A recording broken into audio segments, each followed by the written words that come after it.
우리가 5월은 가정의 달입니다. 그리고 오늘은 우리 한국교회가 어린이 주일로 시키는 그런 주일이고, 또 다음 주일은 우리 창국교회가 창립 기념 주일로 시키는 그런 주일이고, 또 어버이 주일인데 겹쳐서 그냥 어버이 주일은 우리가 셋째 주일로 지키도록 하고, 그리고 마지막 넷째 주일은 우리가 교회 절기상 성령 강림절로 시키는 그런 주일입니다. 제가 몇 주 전부터 금년 5월 가정의 달에 어떤 말씀을 나눠야 할지 기도하는 가운데 하나님께서 저에게 이런 마음을 주셨어요. 오늘날 가정들 안에 아파하는 그런 사람들이 정말 너무나도 많은 것 같습니다. 뭐 육체적으로 아픈 것뿐만이 아니라 우리가 정서적으로 그리고 영적으로 아파하는 그런 가정들이 정말 많이 있을 것입니다. 자, 바라기는 올해 그런 가정들이 이 하나님의 은혜 가운데 이 온전한 하나님의 치유와 회복을 경험하게 되어지기를 간절히 바랍니다. 자, 그것이 하나님이 저에게 주신 그런 마음이었어요. 자, 그래서 그런지 이제 올해 이 5월 가정의 달을 맞이하는 이 저의 마음이 조금 남달랐습니다. 하나님께서 우리의 가정을 어떻게 치유하시고 또 이끄시는지 이 말씀을 통해 함께 나누고 싶었습니다. 자, 그래서 기도하는 가운데 이 하나님께서 떠올리게 하신 말씀이 바로 이 룻기였어요. 자, 이 룻기는 이 4장으로 된 짧은 말씀이지만 그 속에 이 모든 것을 잃어버린 한 가정이 이 하나님의 은혜로 이 놀랍게 회복되는 그런 이야기가 아주 이 짜임새 있게 담겨져 있습니다. 자, 그래서 이 더사랑교회를 담임하시는 이 이인호 목사님이 쓰신 그래도 소망이 있다라는 책에 보면 이 룻기에 대해서 이렇게 설명을 합니다. 룻기의 스토리는 이기적인 이 땅에서 우리 가정의 스토리가 어떠해야 하는지를 보여준다. 룻기의 헤세드 이야기는 행복한 가정을 이루는 교과서와 같다. 룻기를 덮으면 아름다우신 예수님이 더 선명해진다. 그리고 그분 안에서 행복한 가정, 행복한 교회를 꿈꾸게 된다. 룻기는 가정을 회복시키는 복음서이다. 자, 이 룻기는 신약 성경의 복음서와 같이 이 아주 복된 그런 소식입니다. 특별히 가정의 회복을 위한 이 가정 복음이라고 그렇게 말할 수가 있어요. 자, 그래서 우리가 매주일 사도행전 말씀을 나누는 것을 우리가 잠시 멈추고 우리가 5월과 6월 2달 동안은 이 룻기 말씀을 우리가 함께 나누려고 합니다. 자, 우리가 이 룻기의 말씀을 통해서 우리의 삶과 가정을 이끄시는 하나님의 은혜를 힘써 알아갈 뿐만이 아니라 우리를 싸매어 주시고 또 치유해 주시는 그 놀라운 하나님의 회복을 경험하는 그런 여러분들의 삶과 가정이 되어지기를 주의 이름으로 간절히 축원합니다. 자, 그런 기대와 소망을 가지고 오늘은 우리가 이 룻기의 서론과 같은 그 첫 번째 말씀을 함께 나누도록 하겠습니다. 자, 이 조금 전에 잠시 나눈 것처럼 이 룻기는 이 하나님의 은혜와 회복에 대한 그런 말씀이에요. 자, 그런데 그 첫 시작은 놀랍게도 이 그 땅에 흉년이 들었다라는 그런 말씀으로 시작이 됩니다. 자, 1절 말씀에 사사들이 치리하던 때에 그 땅에 흉년이 드니라. 유다 베들레헴의 한 사람이 그의 아내와 2 아들을 데리고 모압 지방에 가서 거류하였는데, 아멘. 자, 그 땅에 흉년이 들었는데, 자, 그때가 바로 이 사사들이 다스리던 그런 때였어요. 자, 우리가 성경을 보면 이 룻기 바로 앞에 이 사사기 말씀이 있는 것처럼, 자, 이 룻기 시대의 룻기의 그 시대적 배경은 이 사사들이 이스라엘을 다스리던 그런 때였어요. 그러니까 하나님께서 약속하신 대로 이스라엘 백성들에게 이 가나안 땅을 주셨습니다. 자, 그래서 그들이 그 땅에 들어가서 이 하나님께서 주신 그 땅을 차지하고 그리고 그곳에 정착을 했어요. 자, 그런데 그 땅에 이 흉년이 든 것입니다. 자, 우리가 가진 개역 개정 성경에는 이 단순히 흉년이라고 되어 있지만 이 사실 원어가 가지고 있는 의미는 이 기근이라는 그런 의미예요. 그러니까 여러분, 이 흉년은 가뭄이나 자연재해로 수확할 수 있는 곡식이나 열매들이 이 예년에 비해서 이 적어진 것을 의미합니다. 자, 그러나 기근은 이 오랜 흉년이나 재해로 인해서 이 먹을 것이 아예 없어서 굶주리는 것을 의미해요. 자, 그래서 우리가 영어 성경을 보면 이 모두 극심한 굶주림을 의미하는 이 famine이라는 그런 단어를 이 사용을 하고 있습니다. 그러니까 누구도 원하는 것은 아니지만 우리가 때로는 우리에게도 이런 극심한 흉년이 찾아올 수가 있습니다. 자, 특별히 여기서 말하는 그 땅은 그냥 일반적인 땅이 아니라 이 하나님께서 이스라엘 백성들에게 젖과 꿀이 흐르는 땅이라고 약속하셨던 그 가나안 땅을 말하는 것이에요. 자, 그래서 우리가 가진 성경에는 이 그 땅에라고 그렇게 번역을 했지만 이 사실 히브리어로 된 원어 성경에는 바로 그 땅에라고 그렇게 되어 있어요. 그러니까 다른 어떤 땅이 아니라 하나님께서 약속하신 그 약속으로 주셨던 바로 그 땅에 이 흉년이 든 것입니다. 그런데 어떻게 이럴 수가 있을까요? 자, 우리가 성경을 보면 뭐 여러 가지 이유들로 인해서 이 흉년이 들 수가 있습니다.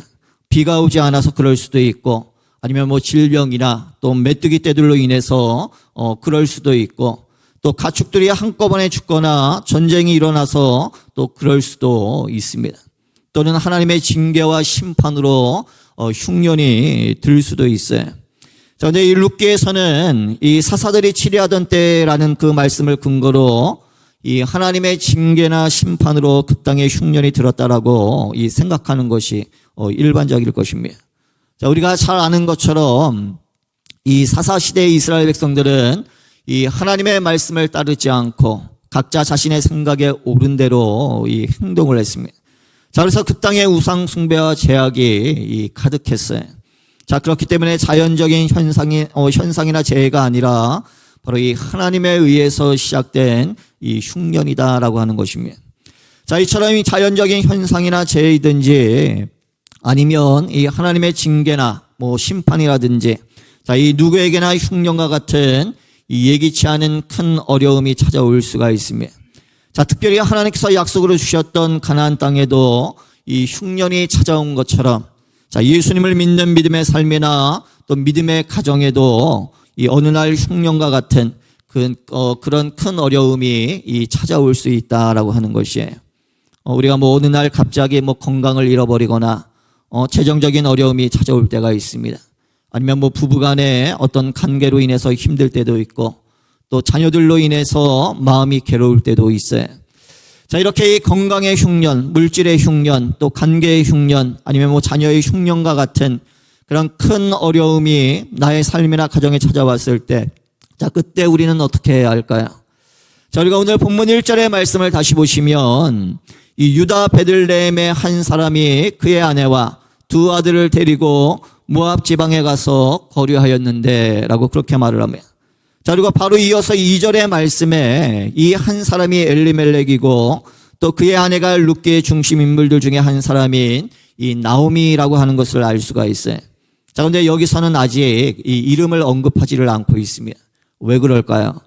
자, 이 말씀을 읽는 모든 사람들에게 지금 이 가르쳐 주고 있는 겁니다. 누구에게나 이런 어려움이 찾아올 수 있다라고 하는 것을 이 가르쳐 주기 위해서 아직 이 이름을 이 언급하지 않고 있는 거예요. 자, 특별히 그들이 살고 있던 이 베들레헴이란 동네의 이름의 뜻은 이 빵이 있는 집이라는 그런 뜻입니다. 그러니까 늘 빵이 차고 넘치던 집에 이 흉년으로 인해서 이 빵이 모두 떨어졌다라고 하는 것이에요. 자, 그러자 그 집의 가장인 엘리멜렉이 그의 아내와 두 아들을 이끌고 이 옆에 있는 이 모압 땅으로 가게 됩니다. 자, 이 모압 지방은 이 베들레헴에서 80km 정도 떨어진 이 걸어서 3일 정도를 걸어가는 그런 지역으로 이 베들레헴, 그러니까 이 가나안 땅보다 조금 더 높은 평지라서 이 가나안 땅보다 이 모압 지방은 좀 더 비옥하고 또 물이 있는 그런 땅이었어요. 자, 그러니까 이 흉년이 든 땅에 있으면 이 너무나도 힘들 것 같으니까 이 잠시 피하기 위해서 이 그곳으로 간 것입니다. 자, 근데 모압은 이 아브라함의 조카 롯과 그의 두 딸 간의 근친상간으로 시작된 그런 족속이었어요. 자, 그리고 나중에 이스라엘 민족이 애굽에 나와서 이 가나안 땅으로 갈 때 그들은 그 길을 내어주지 않으려고 했습니다. 자, 심지어 이 모압의 여인들은 이 이스라엘의 남자들을 유혹을 해서 이 죄를 범하도록 만들었어요. 자, 그래서 우리가 신명기 23장 말씀에 보게 되면 이 모세가 이 율법의 규례로 이 모압 사람들은 이스라엘 회중 안에 들어오지 못하도록 그렇게 했습니다. 자, 그런데 이 흉년을 피하기 위해서 이 자신의 가족들을 다 데리고 그런 모압 지방으로 간 것이에요. 그러니까 아무리 어려움을 피하기 위한 것이라지만 하나님 보시기에 이 좋은 선택은 아니었습니다. 자, 무엇보다 이렇게 하나님께서 주신 땅을 떠날 때에는 가장 먼저 하나님께 묻고 하나님의 뜻을 따라 움직여야 하는데, 자, 근데 이 어디에도 엘리멜렉이 하나님께 묻거나 이 기도했다라는 그런 말씀이 없어요. 자, 그저 눈에 보이는 대로 또 마음이 가는 대로 이 스스로 결정하고 그러니까 움직였다라고 하는 것입니다. 자, 그리고 그 결과 이 잠시 머물려고 했던 그곳에서 이 10년을 살게 되었어요. 자, 그리고 모두가 살기 위해 갔던 것이 오히려 그와 그의 두 아들이 모두 죽고 이 아내인 나오미만 홀로 남는 그런 일이 되어 버린 것입니다. 자, 이렇게 이 한 가정 안에서 이 가장의 역할이 중요합니다.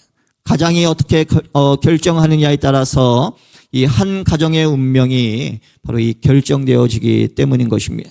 자, 그렇다면 이 엘리멜렉은 이 처음에 어떻게 해야 했을까요? 이 흉년이란 어려움이 생겼을 때 단지 그 어려움만 피하려고 하지 말고 바로 이 하나님의 뜻이 어디에 있는지를 그는 먼저 구해야 했습니다.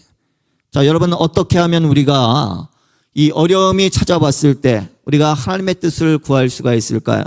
바로 우리가 말씀과 기도로 우리가 하나님의 뜻을 구해야 하는 것입니다.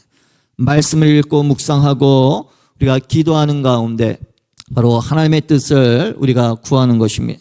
자, 그래서 가정 안에서 온 가족이 함께 말씀을 읽고 기도하는 것이 여러분 중요합니다. 자, 특별히 가정의 가장이 그 역할을 잘 감당해 줘야 하는 것이. 자, 오늘 말씀에 나오는 나오미의 가정이 보여주는 것처럼 여러분 이 가정 안에서 이 가장의 결정 하나가 바로 이 가정 전체의 운명을 바로 좌우하기 때문인 것입니다. 자, 우리 사랑하는 남편 여러분. 자, 우리 남편분들이 있는 우리 성도님들 한번 여러분들 남편을 한번 바라보십시오. 사랑하는 남편 여러분. 아내가 남편에게 뭘 가장 원할까요? 좋은 거, 맛있는 거 사주고, 아니면 뭐 아름다운 데, 귀한 데 데려가지고, 이런 거 아내가 좋아하는 것 같죠? 아내가 가장 좋아하는 게, 여러분 뭐일 것 같습니까? 여러분, 아내가 가장 좋아하는 건 내 남편이 우리 가정 안에서 영적인 가장으로 무릎을 꿇고 기도하고 또 하나님의 말씀에 따라 살아가는 것일 것입니다. 아멘. 어렵고 힘들 때 나의 가정에, 우리 가정의 가장이 가장 먼저 하나님께 그 뜻을 구하고 그러니까 기도하는 거예요. 사랑하는 자녀가 아플 때 병원에 데려가 봐 이렇게 말하지 않고 사랑하는 내 남편이 그 아이를 붙잡고 먼저 기도해 주기를 여러분들의 아내와 자녀들은 가장 원할 것입니다. 또 우리 사랑하는 아내 여러분, 그런 남편을 늘 격려하고 세워주실 수 있기를 바랍니다. 아멘.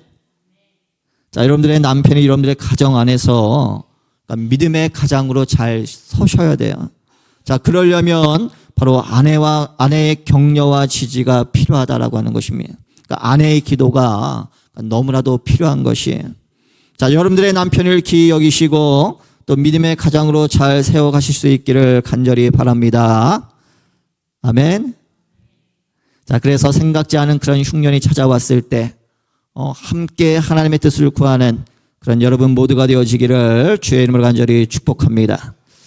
자, 그렇다면 이 엘리멜렉은 왜 하나님께서 주신 약속의 땅인 이 가나안을 버리고 이 모압으로 갔을까요? 자, 단지 흉년을 피해서 갔다고 하기에는 너무나도 성급하고 이 어리석은 결정인 것 같지 않으십니까? 자, 2절 말씀을 한번 보십시오. 그 사람의 이름은 엘리멜렉이요 그의 아내의 이름은 나오미요 그의 두 아들의 이름은 말론과 기련이니 유다 베들레헴 에브라 사람들이더라. 그들이 모압 지방에 들어가서 거기 살더니. 아멘. 자, 드디어 이 각자의 이름이 나옵니다. 이 가족을 이끌고 모압으로 간 사람의 이름은 바로 엘리멜렉이에요. 자, 그리고 그 아내의 이름은 나오미입니다. 그리고 그에게 두 아들이 있었는데 그 이름이 각각 말론과 기련이에요. 자, 이렇게 한 사람 한 사람의 이름이 이 정확하게 나옵니다. 자, 그리고 그들은 모두 유다 베들레헴에 있는 이 에브라 사람들이었어요. 자, 이 말은 그들이 갈렙의 아내인 에브라스의 후손들이라는 그런 뜻입니다. 자, 이 산지를 내게 주소서라고 말했던 이 갈렙의 후손들이 이 그 땅을 버려두고 모압 땅으로 갔다라고 하는 것이 여러분들 놀랍지 않으십니까? 자, 그렇다고 그들이 그곳에 가서 뭐 대단한 일을 한 것도 아니었어요. 자, 우리가 가진 한글 성경에 나오는 이 그들이 모압 지방에 들어가서 거기 살더라라는 말은 그러니까 좀 더 이해하기 쉽게 의역을 한 것이에요. 자, 근데 우리가 원어 성경에 있는 문장을 문자 그대로 번역을 하면 이 그냥 그들이 거기에 있었다라는 그런 뜻입니다. 그러니까 단순히 있다, 존재하다라는 뜻의 이 기본적인 그런 동사를 이해하기 쉽게 이 머물다, 이 거주하다라는 의미로 좀 더 풍성하게 그러니까 번역을 한 것뿐입니다. 자, 그리고 보통 이런 동사를 사용할 때에는 이 뒤에 기간을 나타내는 그런 표현을 이 함께 사용을 하게 되어 있어요.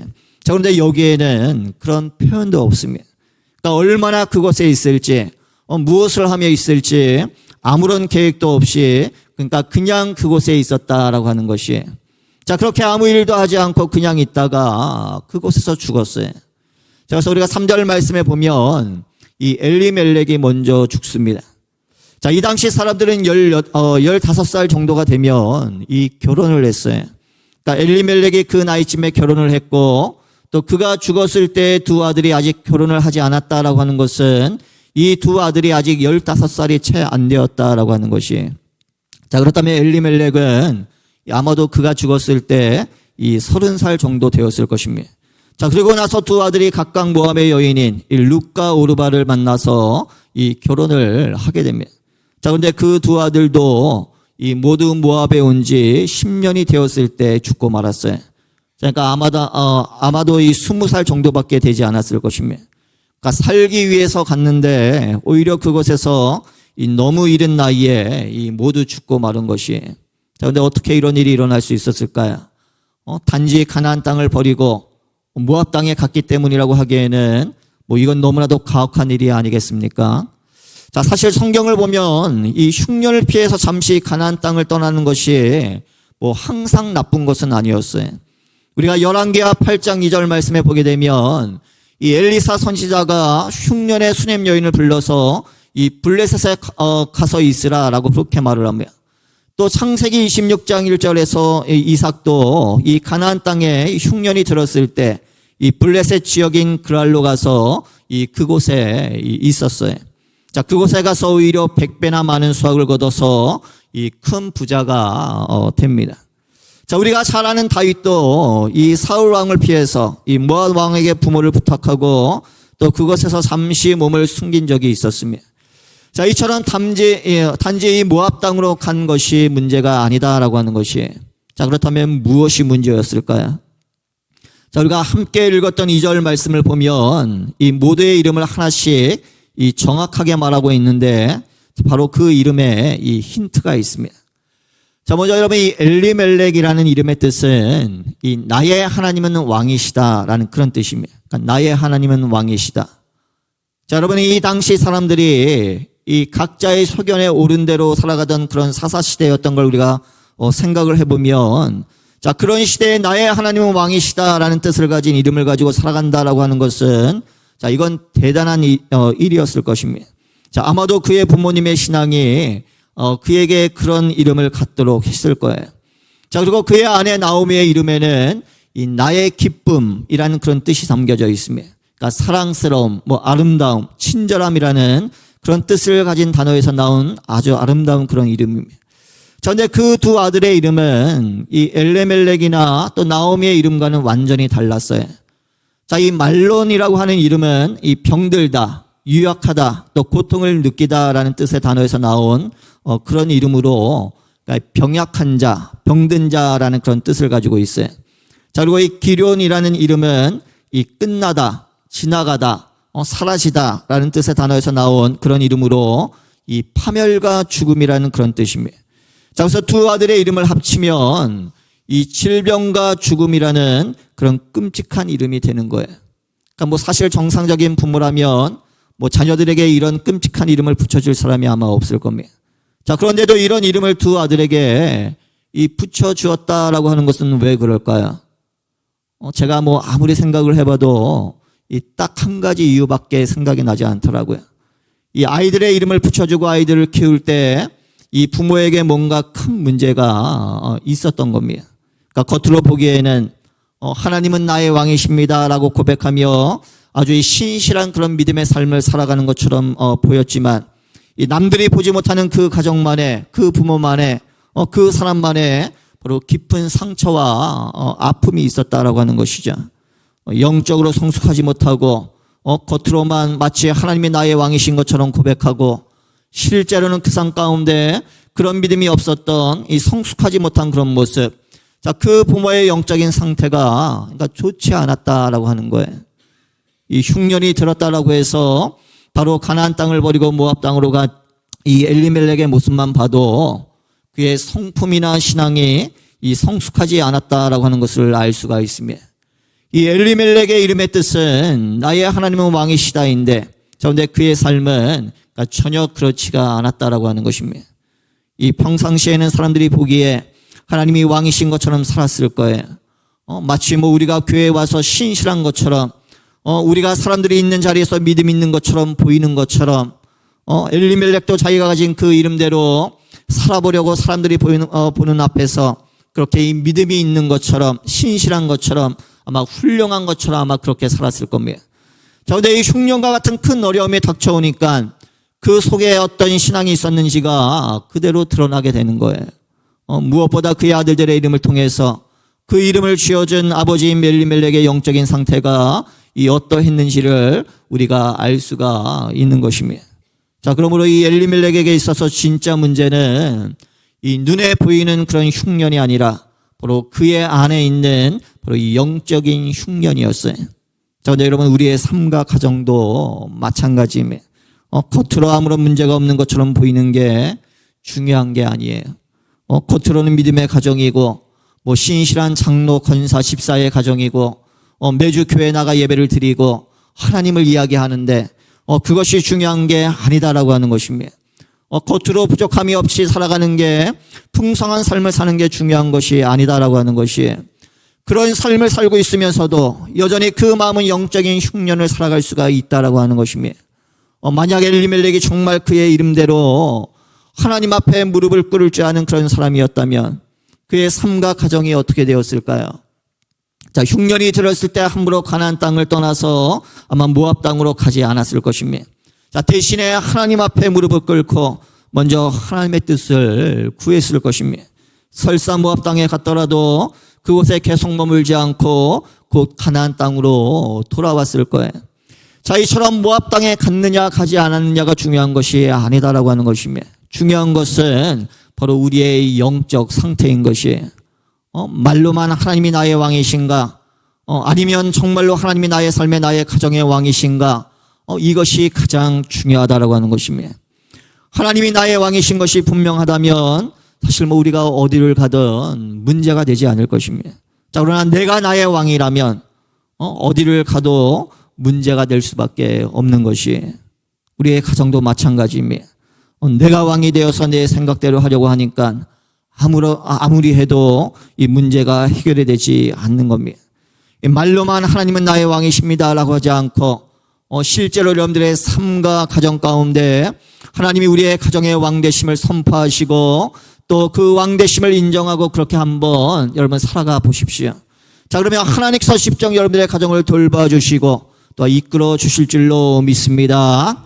자, 우리 사랑하는 성도 여러분, 오직 하나님만이 우리의 삶과 가정의 진정한 왕이신 줄로 믿습니다. 나의 삶과 가정 가운데 그렇게 선포하고 또 우리가 살아감으로써 하나님께서 베풀어 주시는 그 영적인 풍성함을 온전히 누리며 살아가는 그런 여러분들의 삶과 가정이 되어지기를 주의 이름으로 간절히 축원합니다. 자, 이렇게 이 룻기의 말씀은 이 처음 시작부터 이 가슴 아픈 일들이 폭풍처럼 막 밀려와요. 하나님께서 주신 그 땅에 큰 흉년이 들고 또 엘리멜렉의 가정이 그것을 피하기 위해서 이 모압 땅으로 가게 됩니다. 자, 그런데 그곳에서 아무것도 하지 못하다가 곧 엘리멜렉이 죽고 또 나중에는 두 아들도 모두 죽게 돼요. 자, 만약 룻기의 말씀이 이대로 끝난다면 그냥 뭐 한 가정의 불행한 삶을 기록한 것에 지나지 않을 것입니다. 자, 그런데 그렇게 끝나지 않고 하나님께서 아주 작지만 강한 희망의 불빛을 보게 하시며, 자, 바로 이 남았다라고 하는 그런 말씀이에요. 자, 3절 말씀 한번 보십시오. 나오미의 남편 엘리멜렉이 죽고 나오미와 그의 두 아들이 남았으며, 자, 이 모압 땅에 도착해서 얼마 되지 않아서 이 나오미의 남편인 엘리멜렉이 죽었어요. 자, 그리고 나오미와 두 아들만 남았습니다. 자, 이 가정을 이끄는 남편이 죽었으니 이 얼마나 두렵고 힘들었겠습니까? 자, 그런데 성경은 그것을 남았으며라는 말로 표현을 합니다. 저도 여러분 이 히브리어로 된 원어 성경을 보게 되면 이 우리 성경에 이 남았으며라고 번역한 이 히브리어 동사가 이 3인칭 여성 단수로 되어 있어요. 무슨 말일까요? 그러니까 우리가 가진 한글 성경에는 이 나오미와 그의 두 아들들이 그들이 남았으며라고 번역이 되어 있는데, 그러니까 사실은 나오미 혼자 남았다라고 하는 것이. 자, 그래서 우리가 영어 성경을 보면 She was left with her two sons라고 되어 있습니다. 그러니까 두 아들도 함께 남았지만, 그러니까 정확하게 말하면 두 아들과 함께 나오미가 남았다라고 하는 겁니다. 그러니까 나오미가 남았다. 그런데 왜 이렇게 복잡하게 표현을 하고 있는 것일까요? 자, 이것은 이 5절 말씀에서도 마찬가지인데, 자, 5절 말씀에 말론과 기론 두 사람이 다 죽고 그 여인은 두 아들과 남편의 뒤에 남았더라. 자, 여기서도 그 여인은 이라고 말하면서 이 남았더라라고 그렇게 말을 합니다. 그러니까 남편을 떠나보내고 두 아들과 함께 남았던 나오미가 이제는 이 두 아들마저도 떠나보내고 이 홀로 남았어요. 가정의 경제와 안전이 모두 남성에게 달려있던 이 당시 시대적인 상황을 우리가 생각해 보면 이 남편과 두 아들이 모두 떠나고 이 여자 홀로 남았다라고 하는 것은 그러니까 아무런 희망이 없는 가장 절망적인 그런 상황인 것입니다. 자, 근데 말씀을 자세히 보면 이 남았더라라는 이 말씀이 이 큰 희망이 되는 것이에요.